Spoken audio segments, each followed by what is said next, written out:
Hi guys, welcome to I dream. నేను మీ Chanakya. Trading విషయాల్లో మనం చాలామంది లాస్ అయిన వాళ్ళ గురించి వింటూ ఉంటాం. కాకపోతే ఎక్కడ సక్సెస్ అయిన వాళ్ళు కూడా ఉన్నారు. అలాంటి సక్సెస్ స్టోరీ ఏదైనా ఉందా? మరి అక్కడ సక్సెస్ అయిన వాళ్ళు ఎలాంటి జాగ్రత్తలు తీసుకొని వాళ్ళు సక్సెస్ అయ్యారనే దాని గురించి కూడా ఇంట్రెస్టింగ్ స్టోరీ చెప్పడానికి ట్రేడింగ్ ఎక్స్పర్ట్ ఉదయ్ భాస్కర్ గారు ఇప్పుడు మనతో పడినారు. మరి ఆయన అడిగి తెలుసుకుందాం. Hi sir. హలో అండి.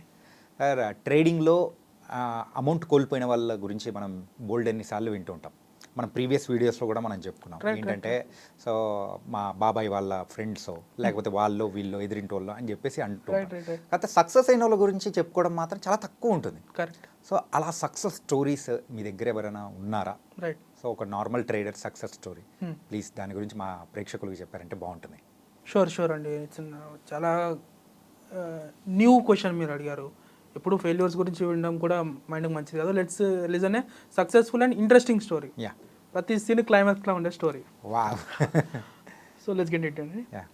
ఇది వచ్చేసి May 6th or May 10th 2010 US market within 5 minutes $1 trillion loss. Within 5 minutes $1 trillion. మన ఇండియా జీడిపి వచ్చేసి నియర్ టు 4 trillion అండి. 5 minutesలో యుఎస్ మార్కెట్ $1 trillion లాస్ అయిపోయింది. ఏం జరిగిందో తెలియదు అందరికి, అందరు షాక్. దాని వెనక ఉన్న పర్సన్ గురించి will discuss today. Okay. Person వచ్చేసి తన బెడ్రూమ్ నుంచి every month he use to earn $9 lakh, అంటే మన ఇండియన్ కరెన్సీలో 8 crores. హీఈస్ నవీందర్ సింగ్ అండి సరారో. నవీందర్ సింగ్ సరారో, నావ్ అని అంటారు. ఎన్ఏవి నవీందర్ సింగ్ ఇతని పేరు. వీళ్ళు ఇండియన్ ఆరిజిన్ బట్ లండన్ దగ్గర ఉంటారు. నవీందర్ సింగ్ ఫస్ట్ నుంచి ఇంట్రోవర్ట్ పర్సన్. పెద్దగా ఎవరితో కలవడము, అందరితో మాట్లాడడం అవేం ఉండవు. Introvert guy. 2006లో అతని గ్రాడ్యుయేషన్ అయిపోయింది. ఫస్ట్ నుంచి అతనికి మార్కెట్ పైన అంతగా ఇంట్రెస్ట్ ఏం లేదు, ఫ్యాసినేటెడ్ కాదు. But he was very good at మ్యాథ్స్లో he was very good. Graduation తర్వాత వన్ డే ఇలానే ఉన్నప్పుడు ఒక అడ్వర్టైజ్మెంట్ చూశాడు. Looking for hiring futures traders who is ready to work under pressure conditions, you can apply this అని ఒక Futex investment firm. ఆ టైంలో one of the globally leading firm అది ఫ్యూటెక్స్. ఓకే. అప్లై చేశాడు. మన సార్కి మ్యాథ్స్ మీద మంచి గ్రిప్ ఉంది కాబట్టి he got selected in that. వాళ్ళు అతన్ని మంచిగా ట్రైనింగ్ చేసి రియల్ జాబ్లోకి డిప్లాయ్ చేశారు అతన్ని. వితిన్ 2 years రియల్ జాబ్లో జాయిన్ అయిన తర్వాత హీ మేడ్ $2 million ఆ ఫర్మ్లో. Okay. He was one of the top performing traders in that firm. This was around 2008-2009. After certain ఇంత చేస్తున్నా కూడా అతను ఎవరితో కలిసేవాడు కాదు. ఆ ఫర్మ్లో ఫ్లోర్లో కూడా ఏదో ఒక మూలన కూర్చొని హెడ్ ఫోన్స్ పెట్టుకుని అతను వర్క్ అతను చేసుకునేవాడు. సర్టెన్ టైం తర్వాత అతనికి ఏమనిపించిందంటే, ఇంత చేసి ఫర్మ్ కోసం ఎందుకు ట్రేడ్ చేయడం, why I should not trade on my own అని చెప్పి జాబ్ రిజైన్ చేసి ఇంటికి వచ్చి మంచిగా తన బెడ్రూమ్లో అంతా సెటప్ చేసుకొని ఈ started trading. He was making consistently $7 lakh, $9 lakh monthly from his bedroom. Everything there. పొద్దున్న లేవడం, ట్రేడ్ చేయడం, పడుకోవడం, లేవడం, ట్రేడ్ చేయడం, పడుకోవడం. ఇంత చేస్తున్నా నెలకు ఇంత కోట్లు సంపాదిస్తున్నాడని చెప్పి వాళ్ళ పేరెంట్స్కి తెలియదు, వాళ్ళ ఫ్రెండ్స్ తెలియదు, ఎవరికి తెలియదు. అంతా స్మూత్గా అవుతుంది. కమింగ్ టు 2009 టైంలో వచ్చేసరికి ఏమైందంటే యూఎస్లో, and he was in London but trading in US markets. Okay. US మార్కెట్లో ట్రేడ్ చేసేవాడు. డౌ జోన్స్, S&P 500 అని ఉంటాయి అవి.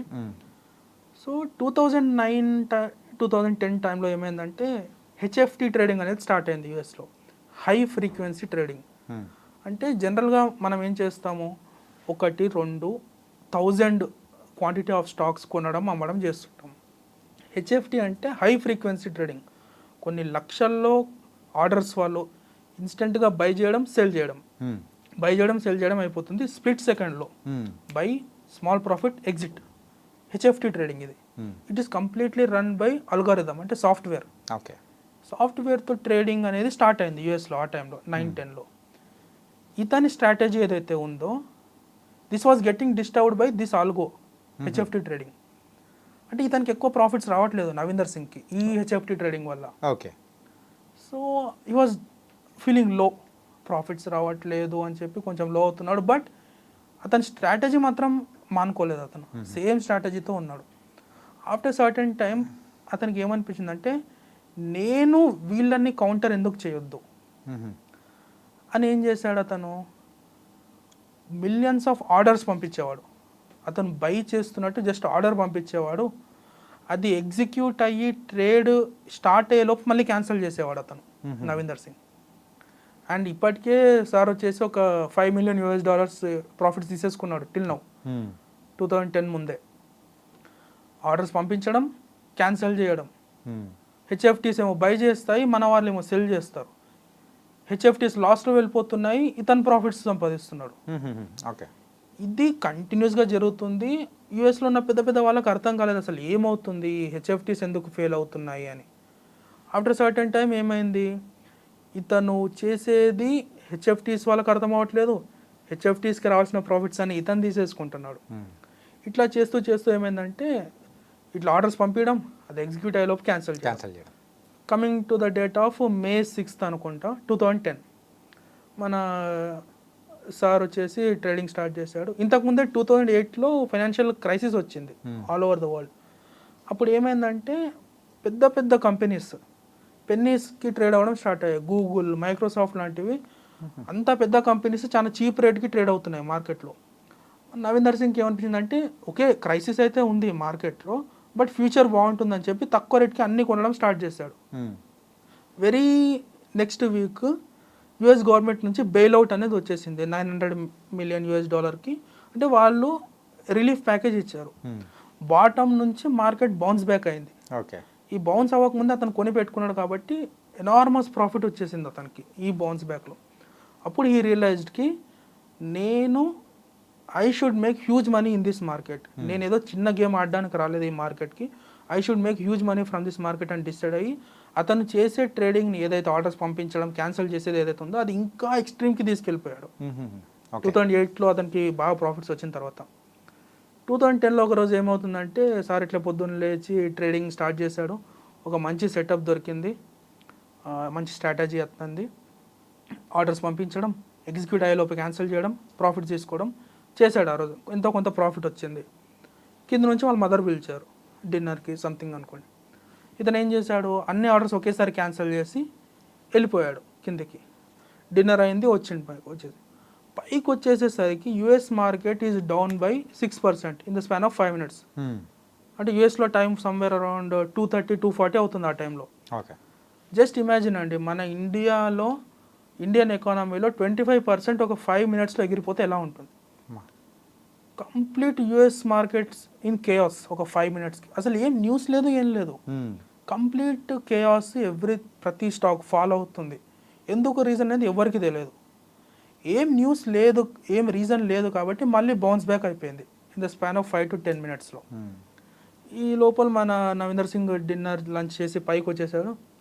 చూస్తే అరే మంచి సెటప్, మంచి ట్రేడ్ మిస్ అయ్యాను కదా నేను అనుకున్నాడు అతను. కానీ తనకి తెలియదు ఏంటంటే ఆ ట్రేడ్ అట్లా మార్కెట్ అట్లా పడిపోవడానికి రీజనే తను. ఓకే, యుఎస్ మార్కెట్లో $1 trillion లాస్ రావడానికి, $1 trillion జీడిపి వెళ్ళిపోవడానికి రీజన్ అతనని తనకు కూడా తెలియదు. ఇదంతా అయిపోయింది, మళ్ళీ మార్కెట్ స్టేబుల్ అయిపోయింది. అసలు ఎందుకు జరిగింది ఇట్లా అని చెప్పి మన దగ్గర సెబీ ఎట్లానో యూఎస్లో SEC అని ఉంటుంది, సెక్యూరిటీస్ అండ్ ఎక్స్చేంజ్ కమిషన్. వాళ్ళు రీసెర్చ్ చేయడం స్టార్ట్ చేశారు ఎందుకు ఇట్లా అవుతుంది అని చెప్తే వాళ్ళకి మరి వ్యాలిడ్ రీజన్ ఏం దొరకట్లేదు. మన నవీందర్ సింగ్ అకౌంట్ నుంచి ఎక్కువ ట్రేడ్స్ వెళ్ళడం చూసి వాళ్ళు ఎందుకు మీరు ఇన్ని ట్రేడ్స్ చేస్తున్నారు, ఎందుకు ఇమీడియట్గా వాటిని క్యాన్సిల్ చేస్తున్నారు, what is the reason behind this అని చెప్పి అడిగితే అతను సమ్ ఇగ్నోరెన్స్ టైప్లో మెయిల్ పెట్టాడు వాళ్ళకి. ఐ డో నాట్ రిప్లై, నేను చెప్పాను అన్నట్టు పెట్టేశాడు. వాళ్ళు కూడా అంత సీరియస్గా తీసుకోలేదు తనని. అయిపోయింది, everything was going smooth. And ఈ గ్యాప్లో ఏమైందంటే నవీందర్ సింగ్ దగ్గర ఒక ఇన్వెస్ట్మెంట్ అడ్వైజర్ వచ్చాడు. Okay, and by this time he made $17 million, $17 million he made money. వచ్చాడు, నేను ఎవ్రీ ఇయర్ నీకు 11% రిటర్న్స్ ఇస్తాను, let me handle your money అంటే తను ప్రాఫిట్స్ అన్నీ అతనికి ఇవ్వడం స్టార్ట్ చేశాడు. అమౌంట్ అంతా నేను ట్రేడింగ్ చేసుకుంటాను, నువ్వు నా అమౌంట్ని హ్యాండిల్ చెయ్యి, ఎవ్రీ ఇయర్ నాకు 11% రిటర్న్ ఇవ్వు అని. అంతా స్మూత్గా అవుతుంది, ప్రాఫిట్స్ వస్తున్నాయి, అతనికి ఇస్తున్నాడు, ఎవ్రీథింగ్ ఈజ్ గోయింగ్ స్మూత్. ఇంకొక ట్రేడర్ ఏంటంటే అసలు ఎందుకు జరిగింది ఈ 2010లో ఈ క్రాష్ ఎందుకు వచ్చిందని రీజన్ వెతకడం స్టార్ట్ చేశాడు. అతనికి తెలిసింది ఏంటంటే ఒకే పర్సన్ మిలియన్స్ ఆఫ్ ఆర్డర్స్ పంపిస్తున్నాడు మార్కెట్కి, అవి ఎగ్జిక్యూట్ అయ్యేలోపే క్యాన్సిల్ చేస్తున్నాడు అని చెప్పి ఇంకొక కనిపెట్టి అక్కడున్న FBI వాళ్ళకి చెప్తే they issued arrest warrant against him, Navender సింగ్కి. Okay. And fine morning FBI వాళ్ళు వచ్చారు అతని ఇంటికి, అతను అరెస్ట్ చేసి తీసుకెళ్లారు. ఎందుకు అంటే ఇతను చేసేది స్పూఫింగ్ అంటారండి, అది బ్యాండ్ వే ఆఫ్ ట్రేడింగ్, అలా చేయొద్దు. మ్యానిపులేషన్ ఇది, మ్యానిపులేషన్ ఆఫ్ స్టాక్ మార్కెట్. అది ఆర్డర్స్ పంపిస్తే కొనాలి, మళ్ళీ ఇమీడియట్గా క్యాన్సిల్ చేయడం ఏంటి, దట్టు అంత హ్యూజ్ నెంబర్లో మార్కెట్ని మ్యానిపులేట్ చేయడం అయిపోతుంది. అది అరెస్ట్ చేశారు, అతన్ని హియరింగ్ అంతా విని అతని పైన 22 క్రిమినల్ కేసెస్ వేసి 380 years ఆఫ్ ప్రిజన్మెంట్, జైల్ టైం అతనికి శిక్ష పడింది. ఓకే. అతను బెయిల్కి అప్లై చేశాడు. జడ్జి ఏం చెప్పారంటే $5 million ఫైన్ పే చేసి యూ కెన్ లీవ్. సరే, నా దగ్గర అంత అమౌంట్ ఉంది కదా, $5 million is not an issue అని చెప్పి అతనికి లాయర్ చెప్పాడు, నా ఇన్వెస్ట్మెంట్ అడ్వైజర్ని కన్సల్ట్ అవ్వండి, అతని దగ్గరే ఉన్నాయి నా ప్రాఫిట్స్ అన్ని, you can get that money అని. లాయర్ వచ్చేసి ఇన్వెస్ట్మెంట్ అడ్వైజర్ని కన్సల్ట్ అవుతే అతను ఏమంటాడు, నా దగ్గర అమౌంట్ ఏం లేవు, నేను అంతా లాస్ అయిపోయినా. ఇతని దగ్గర, నవీందర్ సింగ్ దగ్గర ఉన్న అమౌంట్ అంతా FBI వాళ్ళు ఫ్రీజ్ చేసేసారు. ఓకే. ఇతని దగ్గర ఏం లేదు, అంత జైల్ టైం పడింది శిక్ష. బయటికి వెళ్ళాలంటే బెయిల్ కట్టాల్సిన అమౌంట్ ఇన్వెస్ట్మెంట్ అడ్వైజర్ హ్యాండ్ ఇచ్చేసి.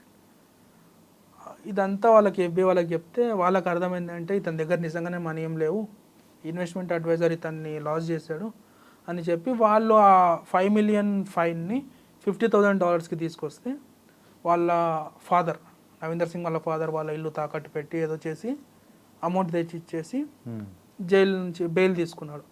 ఆఫ్టర్ దట్ వాళ్ళ డీల్ ఏంటి అంటే హీ షుడ్ హెల్ప్ SEC, ఇట్లాంటి మ్యానిపులేషన్ ఎవరైతే చేస్తున్నారో వాళ్ళని పట్టించాలి అనే డీల్తో అతను బయటకు వచ్చాడు end of the day. Okay. So till now ఈ జర్నీలో he made 4,000 crores.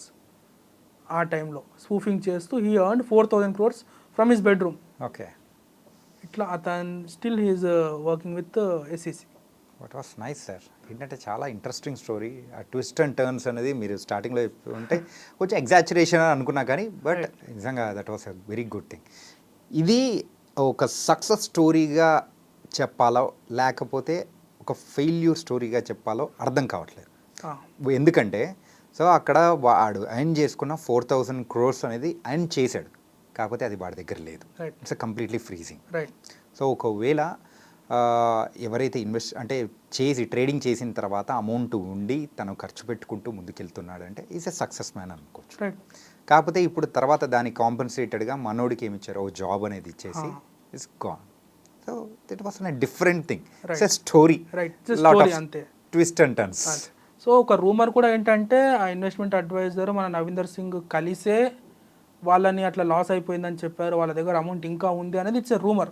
Nobody knows what. So ఒకటి ఏంటంటే ట్రేడింగ్లో stock market does not ask about our caste, religion, colour, ethnic background, nothing అండి, except our will to succeed. మనకు succeed అవ్వాలని ఒక will power స్ట్రాంగ్గా ఉంటే, ఈ స్టోరీ నుంచి మనం నేర్చుకునేది ఏంటంటే is a layman Navinder Singh అనే అతను చేసిన టెక్నిక్ తప్పు అయ్యిండొచ్చు, బట్ హీ మేడ్ మనీ.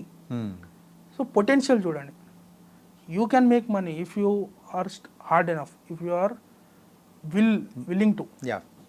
మనకు విల్ పవర్ ఉండాలి, మనకు నేర్చుకోవాలని ఉండాలి తప్ప stock market doors are always open. Fear and greed comes to same thing. It was nice story sir.